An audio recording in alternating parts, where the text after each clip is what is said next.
Why do people apologize for buying this motorcycle? Anglophiles, Brit bike passionists, classic motorcycle guys all buy this motorcycle, and in their reviews and in their videos almost sound like they're apologizing for buying a great motorcycle.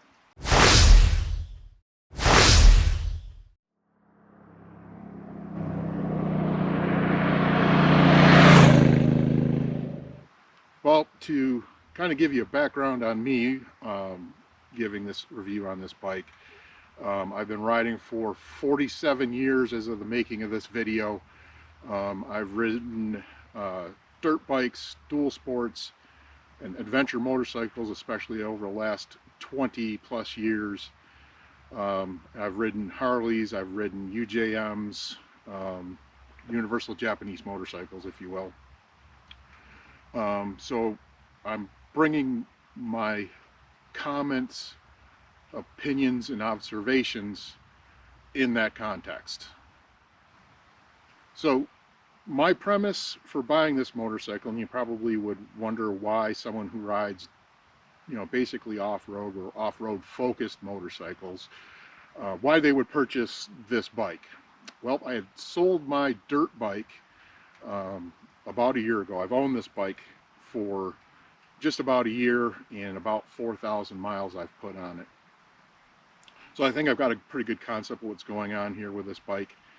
However, I purchased this bike after I sold my dirt bike as a commuter. Gas was heading towards $6 a gallon. I wanted something simple, reliable, and just something with good gas mileage that could get me back and forth to work on my 60-mile one-way commute. So most folks can't ride within 20% of the abilities of their motorcycle. Just a fact. They talk about having 6-speed gearboxes and, dual front brakes, Brembo brakes, you name it. And riding off or riding on road, on pavement, on public roads, while there are fun ones and you want to ride it in a spirited way, they aren't racetracks. And on racetracks, they have someone going around and making sure that debris, sand, oil, rocks are removed. If you are running at racetrack speeds on a road, you're putting yourself and others in danger. And I think most people that have been through track day training and things like that will probably tell you the same thing, and they're probably riding in the 80 percentile of what their motorcycle can do. This bike, most people will probably be riding this bike in its 80 percentile. There's a saying, greater than the sum of its parts. And the Bonneville is greater than the sum of its parts. It's greater than the horsepower and torque spec. It's greater than the 5-speed transmission. It's greater than the seat or the tank. The package is just makes quite a motorcycle. You feel like you're riding something substantial. Out of all the modern retro classics, I think Triumph got this one right. It's not a sport bike with a classic tank on it. It's not a motorcycle that's been produced for 50 years with all its quirks and antiquishness, if that can be coined as a phrase. It is truly a modern retro classic, however you want to put that category. It was designed and built to appear, be like, and be better than its original form. It is the classic motorcycle your father or grandfather rode, but better without all the annoying parts falling off of it. Shortcomings people say that this motorcycle has is, can it highway? Can you ride this thing on a highway? As I stated before, this was purchased as a commuter to go back and forth to work. I had a 60-mile one-way commute, so 120 miles a day on secondary or dirt road, because I live on a dirt road, secondary roads, split highway, and then 6-lane 65-mile-an-hour highway. And if you've ridden in the Phoenix area, you don't go 65, you're probably going 75 or 80 to keep up with traffic. And this kept up with traffic without a problem, without the buzziness that you're talking about. It kept up with traffic without even breathing heavy. It does pull the mileage down a little bit. I think if you're riding it in that 50 to 65 mile an hour range, you're probably getting somewhere around 60 miles a gallon. I've gotten as much as 65 miles a gallon. However, if you're running super slab highway speeds, you're probably down in that 45 to 50. The key for maintaining good gas mileage in that situation where you're on a highway is steady throttle. The steadier you keep that throttle, no matter what RPM you're at, it will get probably somewhere in that 50, 55 mile an hour or mile per gallon range. And that was spot on for me. My pickup truck gets about 20 miles to the gallon, somewhere around there. So I was saving quite a bit of money using this to commute back and forth to work on. In highway speeds and heavy traffic, this thing was just great. Getting around traffic, passing, getting from lane to lane, getting out from off ramps, or getting on from on ramps and things like this. This thing had no problem with accelerating.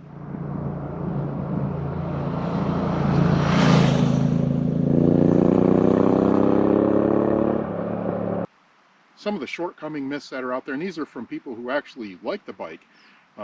They are Triumph aficionados, people who like British bikes, things like that, that ride this type of motorcycle. Again, I'm coming from basically the outside into this bike. However, they talk about the gas cap being an issue where you have to leave your key inside the gas cap at a gas station. So you have to turn the key, that engages the threads, and they say you can't pull it out. And this is a big deal to some folks. So all you got to do is turn the key back and it comes right out. Put your gas cap wherever you want to, put your key back in your pocket. I guess it's for security. However, it does come out. That's not a big deal. So the second big thing, especially with the T100, is the 5-speed transmission. Almost to a person, everybody says it needs 6 speeds. And what people don't comprehend is it's not the number of speeds, it's the ratio. Like dirt bikes, if you have a MX bike, like a CRF 250R versus a CRF 250X, the 250R has a short ratio gearbox, and the X has a wide gear ratio box. And the ratio on this bike for 5 speeds is perfect. On highway speeds or around town, it's geared very well. Most of the time, unless you're riding a sport bike or a track dirt bike where you need 6 speeds, most bikes in this class or touring class, 6-speed is overdrive. And if you're going on the premise that the folks that are doing these reviews that it's only an around town bike, a 6-speed would be an overdrive, which you don't need around town. So 5-speed, however you look at it, whether you don't think it's geared properly for highway, you would never need the 6-speed if you're just riding around town. So that's kind of a misnomer that people put out there, that it needs 6 speeds. Personally, I've ridden it on long range rides before, and like I said, the commute that I had was highway speeds, and I never had an issue with the transmission. So one of the other things people pick at a lot is the auto off directionals. It doesn't have them. Personally, for me, and this is a personal opinion, I prefer to shut them off myself. I've had auto canceling directionals on a few other bikes, and They either work on some type of electronics that tells it that it leans back, or counting, or whatever. And I find those don't work well all the time. And the thought process is, well, if I leave it on, it's going to cause someone to crash into me. That's whatever. If that's your feeling, that's probably something you need to work on when you're riding.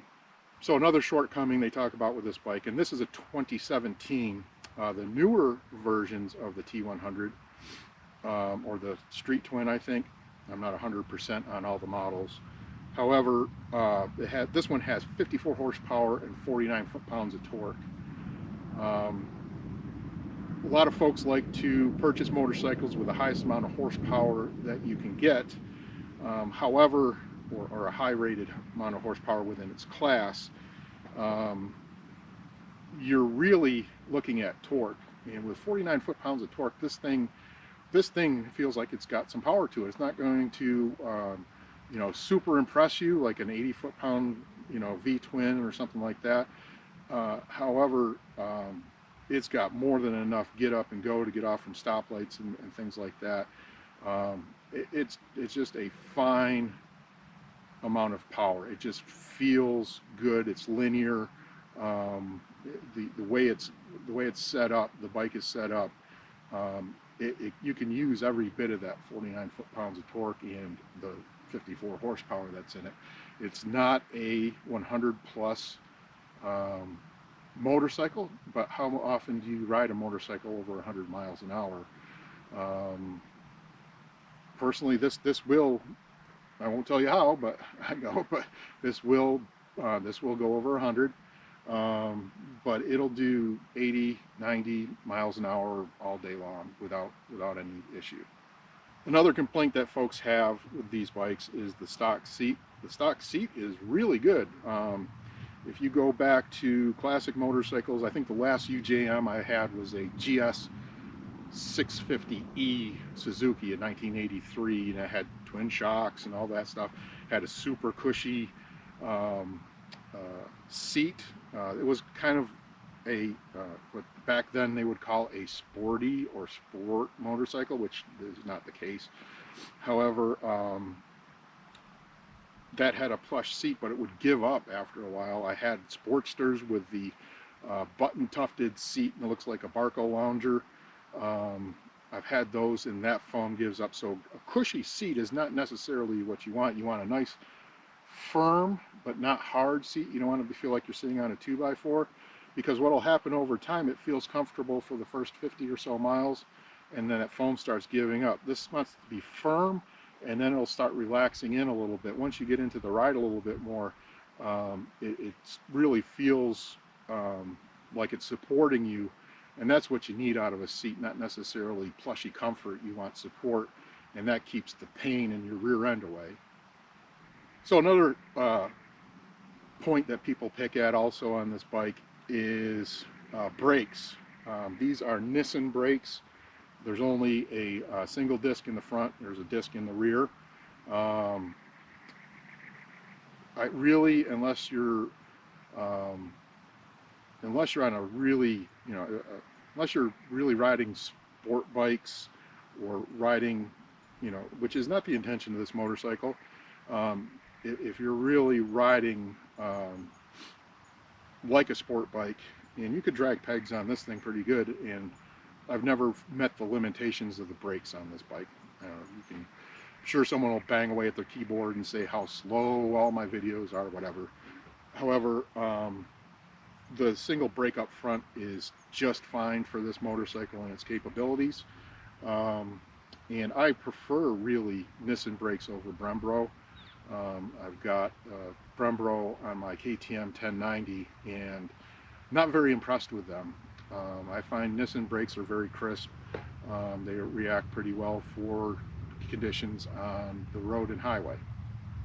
So another point that people have with this motorcycle is the plastic front fender and side covers. Side covers have been plastic since the 70s, at least since the 70s, back into the 60s. The front fender is plastic. Plastic doesn't make as much noise. It's lighter. It doesn't vibrate a lot, like, because it can be molded in. The structure can be molded into the plastic. If you've ever had a motorcycle with a metal fender on it, and this is my opinion and observation, the plastic is much better. It's cheaper to replace. It keeps the price point on the motorcycle in a better place. It's lighter. We do all these things to our motorcycles to make them lighter, lithium batteries and yada yada. But I think the front looks fine, especially in this edition. They took that front strut and made it look a lot nicer. However, there's a lot more metal parts on this bike than you would find in any other bike. The tank, the little throttle body covers, the rear fender are all metal. The gauge cluster, the supports for that are metal. The headlight bolsters are metal. So I think you've got something that's, has more metal on it, if that's your thing, than other motorcycles. And what we've built here, I think, is pretty good quality comparative to the other things in its class. So the other thing that folks seem to be concerned with is suspension. I haven't found an issue with it. I'm 6'1" on a good day, 240 pounds, and I have not bottomed out the suspension. And like I said, I ride on dirt, and I ride on pretty bumpy roads, and I ride at speed, ride on Salt River, been to Salt River Canyon, for spirited rides, things like that. And I've never had any issue with the suspension. It's firm. That's kind of how I like it. I've even got my adventure bike set up with a good firm suspension. But as far as adjustability for this type of motorcycle, you got adjustment in the rear. I don't think there's any adjustment in the front, but it's set up just fine for what you're going to ride this motorcycle as. So this bike is pretty minimalist by today's standards. I struggle with electronics because I don't care for them. The biggest, best addition to motorcycles in the last 20 so years has been fuel injection. Love it. I think that's been an excellent manufacturer's contribution to motorcycles. I live in a place where I'm around 2,000 feet elevation. Within an hour and a half, I can be at sea level or below, or within 2 hours, I can be riding at 8,000 feet. So having fuel injection, I don't have to worry about the fueling, stumbling issues that occur with carburetors, and you've got to make sure you're jetted for the right area. And I know someone's got the perfect jetting to ride at any elevation, but ideally for us normal human beings, fuel injection is great. It has traction control, which if I could permanently disable, I would do that. I don't care for traction control. It has ABS brakes, same thing there. I don't care for ABS brakes, but it has both of those, and a lot of people like them. I will talk about self-canceling turn signals. It does not have those. It has one button for information to scroll you through the menu. It does not tell you what temperature it is. It tells you what time, and it gives you all the general information. There's gear position on there. There's a pretty good fuel gauge on there. Another of the electronics that are on here. Let's go with the starter, and another what we'll call the electronics is the switch gear. The switch gear is really good quality.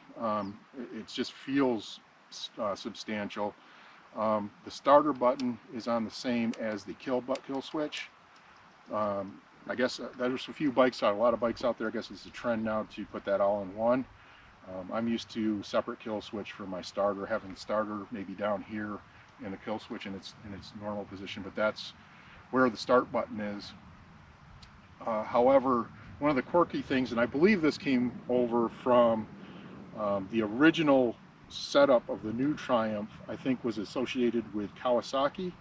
So to start the bike, you have to pull the clutch in.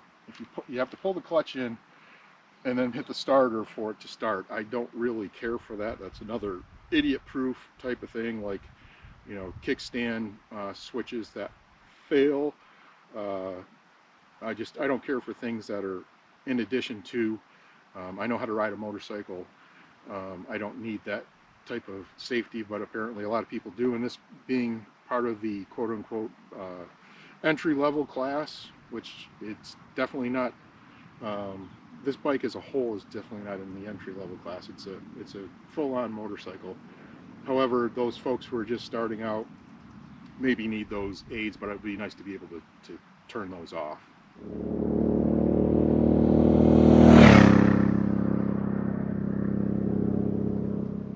A small percentage of folks watching this video may have the question, can it dual sport? Absolutely. I live on a dirt road. If it wasn't capable of riding on dirt, I probably would not own it. You're not going to do single track. You're not going to do some two-track type of stuff. However, I invite you, I'll put a link in the description and a link at the end of the video.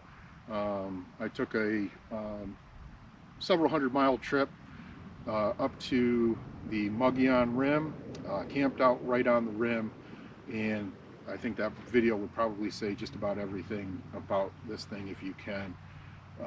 Maybe not dual sport, but it will handle off-road. I'd be careful. I mean, you've got a soft underbelly there, your catalytic converter's under there. There is some little small panel that will keep probably pebbles from coming up, but if you take a good hit to the bottom side of your bike, you're going to have some issues. But if you're smart and you take your time, and you can go along at a pretty good clip and not have to worry, you can enjoy some dirt roads on this bike. Here's the clocks. I really like how they're how the font is on them. I like how they operate. I like that they're metal. There's chrome bezels. Obviously there's plastic lenses on them. However, that's pretty much what you get with most motorcycles these days. In the desert, we do experience a lot of dust, and it's pretty abrasive, and it does scratch them up a little bit. I've used some plastic polish on them, and it takes care of that pretty well. Just keep them clean, don't rub the dust into them, and they stay pretty good. But it's really nice, well laid out clocks on there. You've also got your information centers here. Not a whole lot of information. There's time, there's 2 trip settings, there's fuel mileage, and a gear indicator. The tank is very impressive. Triumph really prides themselves on their tanks. They come with the rubber knee pads. I added this in the back there to keep my zipper from dragging on it, but the paint quality, the pinstriping, the colors are just fantastic. The Triumph badging is just a really nice quality piece for a motorcycle like this. One of the shortfalls of this motorcycle, it will take you longer to get from place to place. No matter what convenience store you pull into, someone, especially of the gray hair vintage, will stop and tell you that they had one from back in the day, and they'll ask you what year and stuff like that. I enjoy those conversations, but I've had to add probably 15 to 20 minutes to my trips to accommodate the questions and things like that. But it's fun to have people interested in your motorcycle. Another thing I'd like to really look at is the chrome on this bike, between the rims, the exhaust. It's really high quality chrome in my opinion. It looks great, holds up really well. I think they did a great job with the chrome. One of the wonky things about this bike is the brake pedal. When I received it, it was very low, below the level of the foot peg. It's still somewhat there. I like it to be even with the foot peg, and it's inboard a little bit, so you have to really almost get underneath that case to operate it. It's just kind of a weird setup, and it's at its highest level right now. But it's kind of weird. You get used to it. But that's one of the things that I don't think is one of the best things on the bike. I really like the foot pegs. The rubber does seem to wear. That Triumph goes away relatively quickly in the first 10,000 miles. However, they're comfortable, and they do look really nice. This bike looks great from about any angle. From the front, to the side,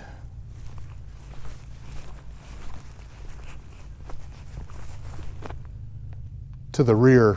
Every angle of this motorcycle looks great. Just to wrap this up, to conclude some of my points, this is not your grandpa's motorcycle. It is every bit a modern motorcycle, yet it's got that classic feel. I highly suggest someone go out, if you're interested in it, find a way to get out and try one out and approach it with an open mind, and if you can get a good ride on one before you purchase it. I think you'd be impressed with it. This is a great bike for everyone. For that beginner, I think over in Europe, in some other countries, they have different classes of license. You got like a beginner's license, and you have to have it around a certain horsepower. I don't know. Particularly, I'm not an expert on that. But I believe this will meet that kind of thing. But for a beginner in any country, this is a really good bike. It's a little on the heavy side for that. I really suggest folks start out on like a 250 and get a years or so. Take a motorcycle course, get a 250 or something like that you can, that's light, no matter what size or whatever you're looking for, that first bike, so you have an enjoyable experience and you spend your first year learning. I get something like a 250. However, that one of those first bikes, this is a great choice. This is a great choice for someone that's been riding like myself for 47 years. It is just a great motorcycle for all different experience levels. This motorcycle can be ridden hard, it can be ridden easy. That's kind of the great thing about this. And well, I wouldn't call this a slow motorcycle, but it's more fun to ride a slow motorcycle fast than a fast motorcycle slow. That's kind of an axiom that's been out there in the motorcycle world, or for many decades, I'm sure, before I even entered into it. But it's fun to ride a motorcycle like this.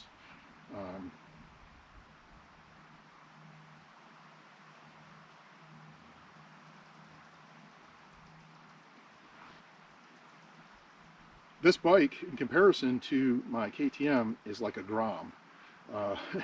It's not powered like a Grom. It's not a miniature anything. It is small. It's short. It's compact. It's got a low ground clearance. My KTM 1090 is a giant compared to this. I mean, the seat height is much higher. It's a much wider bike. It's probably about the same weight in that 400 and some odd pound class. But this thing feels like a toy compared to my adventure bike.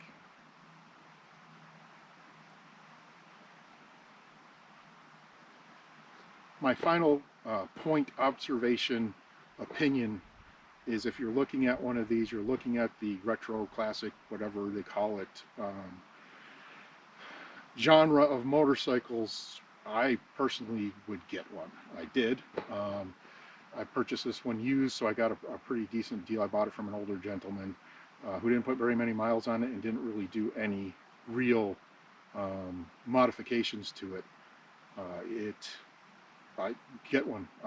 I would wholeheartedly advise, if this is kind of the class you're in, I would give this the benefit of your inspection, and for all intents and purposes, I would recommend buying one. Well, thank you very much for watching. I appreciate you watching. Please comment, subscribe, like, and share. Adios.